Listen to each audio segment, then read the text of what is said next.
sagalee qeerrooti. Sagaleen qeerroo torbaanitti guyyaa 3 diddaa uummata Oromoo fi saboota cunqurfamoo impaayera biyyattii mara akkasumas shira mootummaa abbaa irree wayyaanee kan gabaasu. Kun sagalee qeerrooti.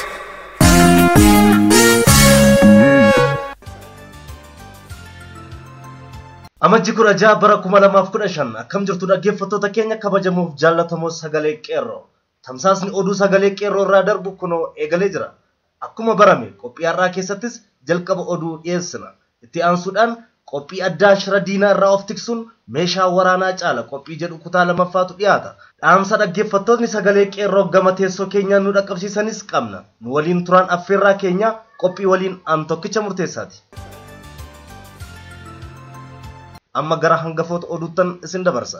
Impaayera Itoophiyaa keessatti uummatni kaardii filannoo dirqiin akka fudhatuuf dirqisiisuu irraa diddaan uummataa hammaachaa dhufe. Kolleejjii barsiisota Jimmaa fi Yuunivarsiitii Jimmaatti diddaa mudate ukkaamsuuf wayyaaneen barattootaa fi jiraattota mana hidhaatti guuraa jira. Koree giddu galeessa TPLF keessatti garaagartummaan jabaate. Uummatni Beenishaangul Gumuz saamiinsa maqaa investimantiidhaan gaggeeffamu morman. Babal'ooma oduuf jaalallee biiftuu galmoo. Mootummaa wayyaanee filannoo bara 2015 geggeeffamu kana milkeessuuf paartileen mormitootaa ofii uummatteen dhimma ba'uuf yaaltus uummatni kaardii filannoo hin fudhannu jechuun mormuu irratti argama. Addatti uummatni Oromoo kaardii filannoo hin fudhannu jechuun kanneen uummata kakaasuuf deemanis qaanessuun diddaa jabeessanii itti jiran. Mootummaa wayyaanee milishoota gandaaf waraanaan dirqamsiisuun kaardii akka fudhatan kanaan ala isin shororkeessitoota jedhee doorsisuus milishootni gandaas mootummaa wayyaaneedhaaf ajajamuu dhabuudhaan diddaan jiran akka ammaatu taasifamee jira. Oromiyaa ba'aa dhiya kibbaaf kaaba akkasumas giddugaleessa Oromiyaatti mootummaan itti milkaa'uu dhabuun ilmaan Oromoo dhimma filannoo kana keessatti argaman shakkii keessa buusuudhaaf tarsiimoo gamaggamaa hojii jedhuun qorachuu eegaltee jirti. Uummatni Oromoo filannoo dharaa waanjoo garbummaa lammataa uummata keenya irratti fe'uuf hojjetamaa jiru dura akka dhaabbatanis waamicha dabarsina. Hidhaa fi ajjeechaan habilee nunkutu jechuun barattootni Yuunivarsiitii Jimmaa, Kolleejii Barsiisota Jimmaa fi Adaamaa diddaa itti fufanii jiran. Mootummaa wayyaanee gaaffii abbaa biyyummaa kana dura dhaabbachuuf waraana yuunivarsiitiileetti bobbaastus sodaa malee gaaffii mirgaa itti fufanii jiran. Garboonfataan wayyaanee garuu barattoota Oromoo hidhuudhaan maqaa shororkeessummaan rakkisaa jira. Kanneen keessaa barattuu Hawwii Guutuu, barataa Magarsaa Goobanaa, barataa Fayyisaa Miijaanaa, barattuu Jaallannee Guddataa Kolleejii Barsiisota Jimmaa keessaa kana keessatti argaman yommuu ta'u, Yuunivarsiitii Adaamaa keessaa ammoo barataa Cimdeessaa Iluuf barataa Toofiiq Hamzaa warreen mootummaa wayyaaneen doorsifamaa jiran keessatti argamu. Mootummaa wayyaanee gocha farrummaa kamuu raawwatus hanga walabummaaf bilisummaa Oromootti haala yoomuu ol diddaa jabeessuun akka itti fufan qeerroo yuunivarsiitii lameen addeessanii jiran. Walshakkii fi waldhabdee TPLF keessatti du'a Mallasaadhaan boodatti dhalate jabaachuudhaan yeroo ammaa kanatti rakkoon koree giddugaleessa TPLF keessaa jabaatee jira. TPLF keessatti gareen tikaa Mallasaadhaan ijaaramaniif gareen TPLF keessatti dhiyoo kaadhimamanii olaantummaadhaan wal dhabanii jiran. Rakkoon waldhabdee isaanis walshakkiif walamantummaa waraana wayyaanee keessatti mudate furuuf wixinee kaa'uu irratti akka ta'e saaxilamee jira. Uummatni Beenishaangul Gumuz Oonaa Toongoof Asoosaa keessatti argaman saamiinsa lafa qotee bultootaa irraa fudhatamuun biyyoottan alagaaf kennamu didan. Uummatni qotee bulaa qe'ee keenya irraa hin buqqaanu jechuun ajaja mootummaa wayyaanee irraa dhufe dura dhaabbachuun waraana wayyaanee waliin walitti bu'uu irratti argama. Mootummaa wayyaanes amala bartee uummata maqaa shororkeessaa hidhaa jiraachuun qeerroon dhiya Oromiyaa gabaasee jira. Oduun keenyaarraa kanumaan raawwata. Qophii keenyaaf waliin turtii gaarii. Shira diinaarraa of tiksuun meeshaa waraanaa caala kutaa lammaffaaf xumura. Qophii sagalee qeerroo darbe keessatti shira diinaarraa of tiksuun meeshaa waraanaa caala kan jedhu kutaa tokkoffaa dhiyeessuun keenya ni yaadatama.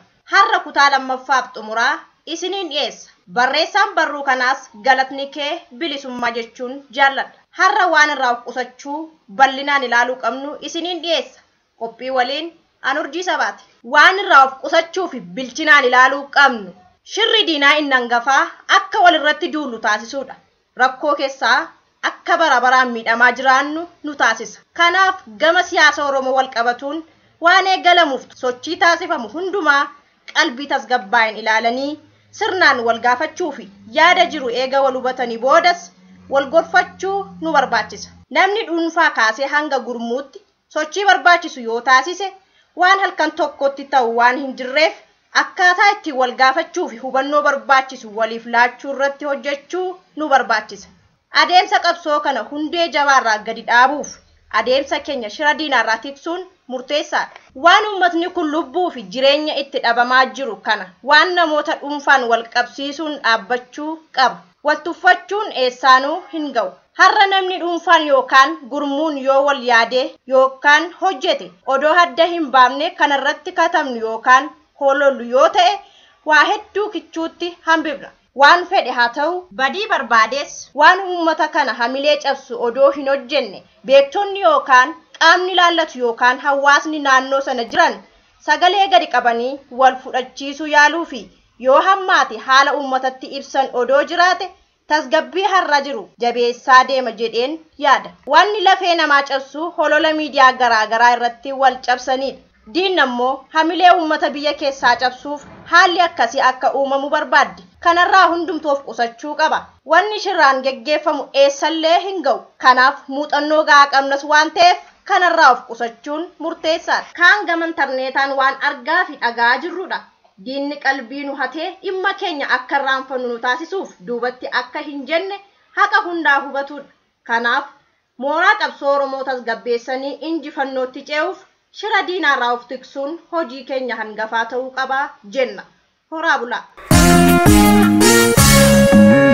Kanatti aansuudhaan gara xalayaa dhaggeeffattoota keenya irraa nu dhaqqabetti dabarra. Jaallee urjii fi jaallee biftuutu qabatee isinii dhiyaata. Tole jaal tokkicha. Xalayoota keenya qindeeffannee dhaggeeffattoota keenya biraan ga'uuf jenna. Dhaggeeffattootni keenyas nu waliin turaan afeerraa keenya. Jaallee urjii xalayaa tokkoffaan si harkaa jiran si'a. Eeyyen jaallee biftuu xalayaan tokkoffaan akkas jedha. Nagaan warraaqsaa bakka jirtanitti isin haa dhaqqabu. Qopheessitoota qophii sagalee qeerroo akkam jirtu? Nageenyi badhaadhaa. Sagalee qeerroo YouTube irraa yeroo hundaan dhaggeeffadha. Odeeffannoo yeroo eeggate nu dhaqqabsiistu. Jabaadhaa. Injifannoo fagoon jirtu jechuun kan nu dhaame barataa miidhagsaa diimaa Yuunivarsiitii Jimmaarraati. Mi'aati sitti fufi. Jaallee urjii barataa miidhagsaa diimaa hedduu galateeffachaa hirmaannaan kee akkanumaan itti hafuu jenna. Egaa xalayaan keenya lammataa kan nu dhaqqabe baa Oromiyaarraa maamila keenya Bakkalcha Bariirraati. Akkas jechuun dhaamsa nu erge. Qopheessitoota qophii sagalee qeerroo uummatni Oromoo bara mootummaan abbaa irree filannoo dharaa geggeessuuf jiru kanatti dirqama olaanaan fincila diddaa garbummaa qabsiisuun wayyaanee hundeen buqqisuuf jabaachuu akka qabu dhaamsa koo naa dabarsaa jedhe. Jaala keenya Bakkalcha Barii dhaamsa kees kunoo sii dabarsinee jirra.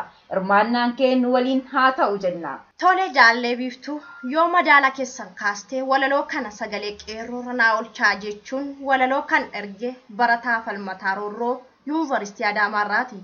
Barataa falmataa walaloo kees kunoo akkanatti sagalee qeerroorra oolchina. Roorroon ammaatullee gidiraan jabaatu qabsaa'aan Oromoo hamileen kutu. Dhiigni barattootaa dhangalee nafu qabsaan ni kufa qabsoon garuun kufu. Bahaa fi dhihatti kaabaa fi kibbatti jabaadhu yaa qeerroo injifannoon keeti. Barataa falmataa galatoon galatni kees bilisummaa ta'u jenna. Egaa urjii sabaa barataa falmataa walaloo bareedduu akkanaa nu erguu isaatiif guddaa galatoomfanna. Namoonni biraallee walaloo babbareedaa akkasii akka nuuf erganiif dhaamsa dabarfanna. Egaa itti aansuunis xalayaan itti aanu kan nu dhaqqabe Saawud Arabiyaa Jiddaa irraati. Barreeffamni koo kun isin dhaqqabuu naa mirkaneessaa jedhee kan nu erge dargaggoo Muhammad Elemooti. Dargaggoo Muhammad teessoon keenya sirriidha. Ergaan kees nu dhaqqabeera. Hirmaannaan kees akkasumatti itti haafufu jennaan. Jaallee urjii xalayaa shanaffaanii si harka jiranatti fakkaata. Eeyyen jaallee biftuu xalayaan shanaffaan jira. Kibba Oromiyaa Booranarraa nu dhaqqabe. Xalayaan kun nama tokkoon barreeffame osoo hin taane madhee Booroo Booranaarraati. Dhaamsi isaanis akkas jedha. Gocha farrummaa wayyaanee wayita dhaammannu yeroo isaa osoo hin darbin sagalee qeerrootti hojjechuun diina keenya lafa laalchistanii jirtan. Jabaadhaa jajjabaadhaa jedhan. Madhee Booroo Booranaa gocha farrummaa wayyaanee yeroo hin gabaasuu fi saaxilu ammas daran jabaatne akka hojjennu irra deebinee sin beeksisnaa ulfaadhaas jenna.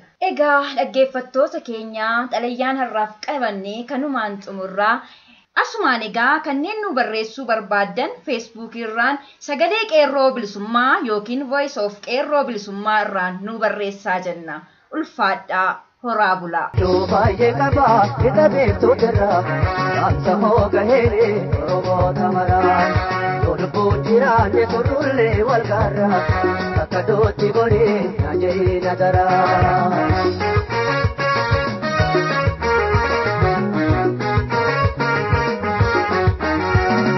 Arrayyuu jalqabii shama waliin gahii bara walloos korii kamiseen kolay mormor gamaa jahee bahii waan baraate ibib dambi dolloo gidaamiif na jootte namuudhaan fedhee oduu isaanii dhabeeka agaraa kiraafee.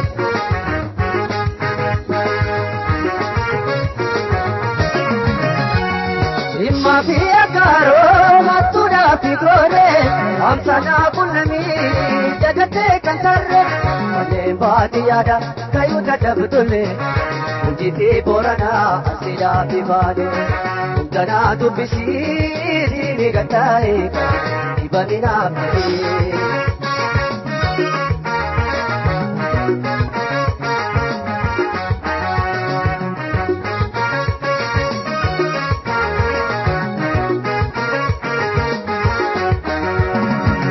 Baay'ee qabaa hidha beektoota dhaamsa hoogaheere Oromoota maraa. Dhiyootiin injifannoon wal qunnamuuf jirra ja'inaatti himee hawwiif yaada garaa.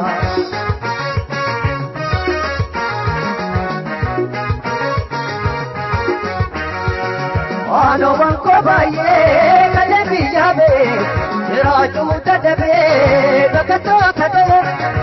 Niam jabuti sudani rakatu adunya chopana tini kadir matu nekatu dabame akabe na kega dabame ne kupe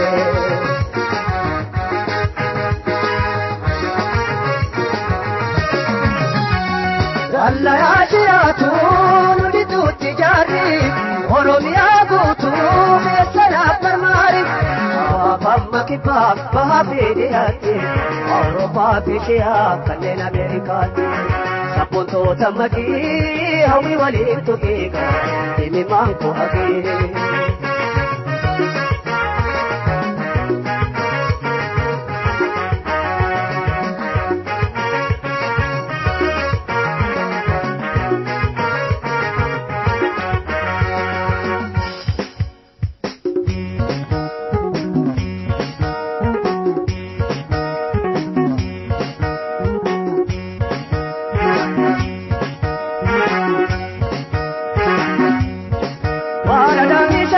sarriti wala dami shakko ya sarriti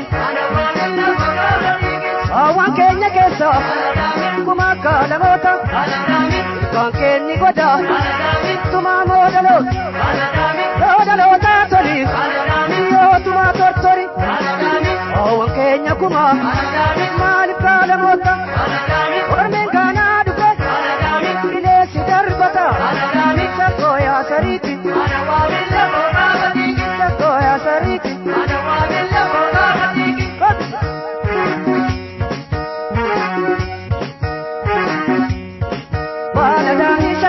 sariti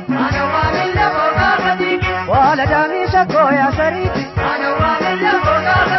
barato tambo kannel university nakam tekilega kimbitti simtani najodam bidolla kitami staftani ebitadam sudam sirira batani wayo ananyatu rasa sandumtani koya sariti koya sariti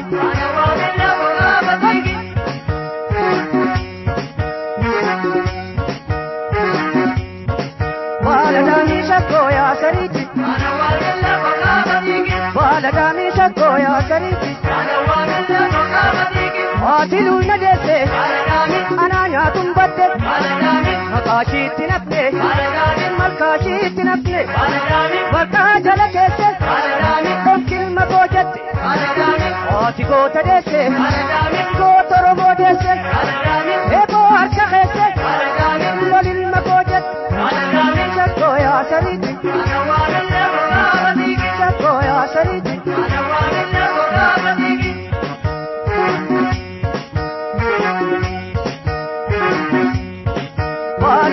sakoya sariti wala dami sakoya sariti illa la wonnoro wonnora adunya ranjirtu bilisumman tola kana promoti ejjete lola anjalte sanjalu opole samoye anjabe sanjalu opole sakolle sakoya sariti sakoya sariti